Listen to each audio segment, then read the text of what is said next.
J.Abrahamson, thank you for having us. Thank you. Thank you for the show. Thank you. You shouldn't be disoriented today with the snow.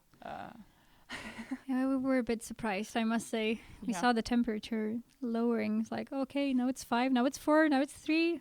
It's going to be icy. Yeah, it's icy. So, could you please introduce yourself from your beginnings to now? Yeah. Briefly, please. Beginning? Yes. Well, when I was 5, I started taking lessons for German. No, I did actually. But I grew up in a musical family, so I've been singing and playing most of my life. Haven't been doing anything else really. I started playing in bands when I was younger, and then I was in a band in my hometown called Heed, and we got signed by EMI. So that was, I think I was 18 or 19. That was like my first proper commercial thing, and we did 2 albums for EMI. And then I came across a band called Yukon that I was part of, and we did 2 albums as well before I decided to go solo. Oh, okay. And that was in 2007. At least that was the year when I released my first album in Scandinavia called Lights, and then I've made 2 albums since then. So yeah, that's basically up until now. Okay, right. So let's talk about the album, The Sound of Your Beating Heart. In an interview, you said that there is a song for each part of the day. So could you tell me, please, which song for which part? Well, depending on what kind of day you want to have, I think it's a good thing to start. If you need some energy in the morning, you could start with Hard to Come By, because it kind of gets you going. It's a good tempo. It's not too fast. It's not too slow. Okay, that was the morning. That was breakfast. For lunch, you could have maybe She Don't Lie to get you through the boring afternoon. Yeah. The rest of the songs are maybe songs that you can listen to right before you're going out, or when you come home. Yeah. There are lots of down tempo, like the final song of the album is a good night song. Okay, so cool. So can you tell me more about your creative mood? What inspired you the most? Maybe nature, and you went to New York. I went to New York for the album before this one. And that was a good inspiration. I didn't really write anything when I was there. A few songs, 3 songs maybe. I intended to write my whole album there, but I basically just went around, walking around, having coffee, listening to music. But what I do when I write, I only write. Okay. I sit down and then I have a period, maybe for a month or so, where I work every day. And then in between, I just collect ideas. I have a smartphone like everybody else, but I sing stuff to it. Just like brief stuff that comes up. I collect melodies or lyrics or little ideas. I write notes. I take clips from newspapers and whatever. I put it in a drawer, and then when it's time to have a writing session, like a month or whatever it is, I take everything out and I listen to all the stupid things that I've recorded on my phone. You don't understand all of it, actually. Sometimes it's just like, what is this? I can't hear the melody and I can't hear the beat, because maybe I'm around people. I sing really quietly into the phone. But I have all these ideas, and then I try to kind of put them together to songs.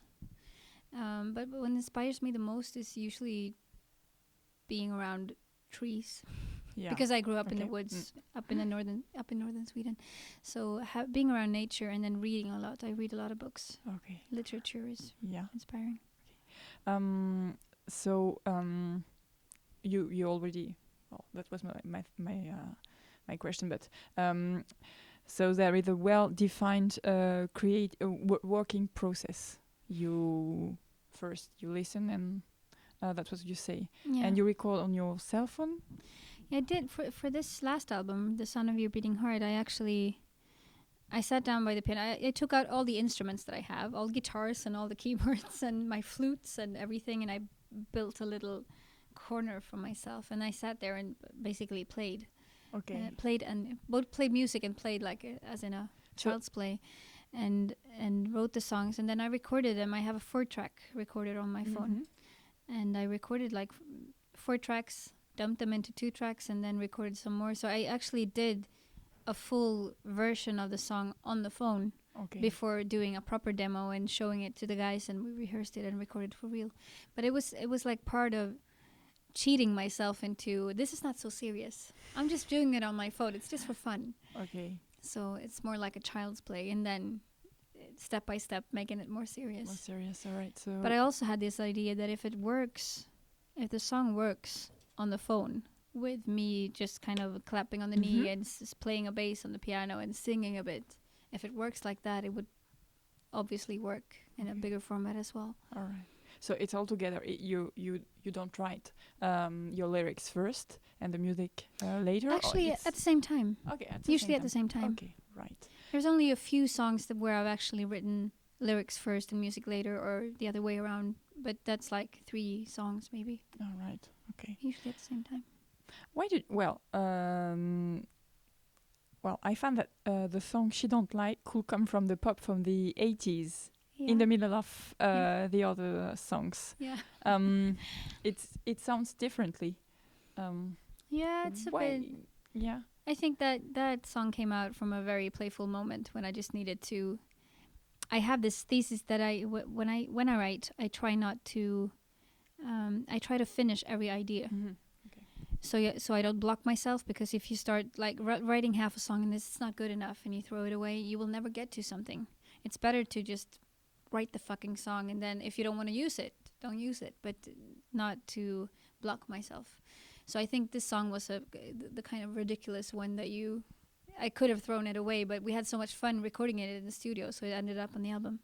But a very fun thing about She Don't Lie is that Micke, my drummer who played with me here tonight, for this album, I sent him to the studio to record some beats for me. I said, can you record some drum beats? I wanted this kind of beat and that kind of beat, and just play around and give me some beats. And they didn't count. They recorded this for me, and he came home with a few, like 5 or 6. And they didn't count. So I didn't know 1, 2, 3, 4, 1, 2, 3, 4.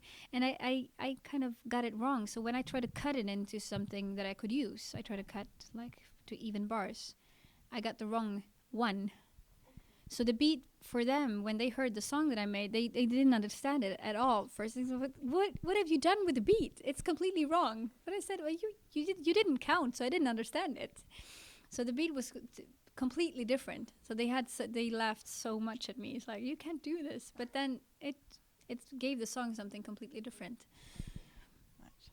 In 2007, you created your label. Yeah. Did you do it to master your music, or? Yeah, I just before I decided to start the label, I got caught up in 2 very long processes with big labels. Partly I had been in that early band Heat with EMI, and I thought it was not a very good experience. I was young and I didn't know the business then either. I didn't understand what I was signing in the contract, and I found it really hard not to know what I got myself into. But anyway, for the solo album, I negotiated with one big label, and they all of the people that I worked with there, or that was supposed to work with, because the contract was done. We hadn't signed it yet, but it was just about to be signed. And then they fired everyone because the label got some sort of national thingy. They fired a lot of people and centralized the whole label to London. So that was what happened with the first label, and the other one was right in the contract period. 2 big labels were merging, and so they fired a lot of people and a lot of artists, and it took so much time. It took almost 1.5 years for me to go through these both processes, and I felt like I don't want to wait anymore. I don't want to go for another round to see if someone wants to release this. I want to release this album now. And I felt that I've been in the business so long, so I could probably do it. At least start there. But then I like the freedom of having your own label, because you can decide when you want to release something. I don't have to wait for someone else to give their blessing or be in line, because a lot of other artists are releasing at the moment. I can decide whatever I want, whenever I want. But of course, it's a lot of hard work as well. Okay. What do you think of the French audience? I mean, and especially tonight, you were playing in front of people sitting in front of you. Yeah, I mean, do you often play in front of sitting people? Not that often actually. We mostly play clubs where people are standing up, and then I do some acoustic concerts sometimes. When it's just me and maybe a cello player or me or with a string quintet. Yeah. And then of course people are sitting down, but then everything is much more soft.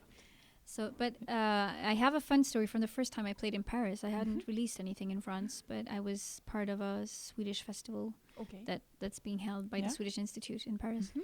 And I played Point Éphémère. Yeah. And the sound technician at Point Éphémère told me before the show, was like, the French audience is awful. You just know that, so you don't get disappointed, because if they're not like polite, and they're really boring. So I was really afraid before the gig, and no one knew my music, but they were lovely. They were screaming and clapping, and it's like a good club audience, and the place was full. So I had a fantastic first experience, and I said, well, don't ever come to Stockholm, because in Stockholm you can see a really bad, boring audience. They're much more shy. They can like it, but they don't show it. Like, don't show that you like it. But of course, playing in a place like this, when people are sitting down, it makes it more intimate. So sometimes I feel that I play over their heads because we're a bit loud, but they seem to enjoy it. Okay. I hope so. I enjoy it. So, do you listen to French music or not? Or do you listen to music when you are on tour, or you don't want to listen to anything? Well, on tour I listen to music. I don't listen to other music when I write. But otherwise my music listening goes through periods. But on tour, absolutely. Just before we came on this tour down to France, I did a gig in Sweden with a string quintet. Okay. And the violin player gave me 5 CDs of singers that he knew that I hadn't heard, so that he wanted me to hear. So now I listen to them in the car. But with French music, I'm sadly oblivious of French music. But I have a new friend in Sweden. He's a French journalist who work part-time in Sweden. Okay. Benoît Derrière is his name. And I've asked him to send me French music. So every time he hears of something new that he thinks I would like, he sent me links to it. Okay. So I get maybe 2 tips every week. So I'm getting to know the French scene a bit better. But don't ask me for names. I forget them. But I'm making a French playlist, so I'm getting more and more into it. All right, cool. It's nice to know what's going on. Do you want to say anything more to close the interview, to end the interview? No, I think I'm fine. I love France. Oh, thank you very much. We love you. Thank you. Thank you.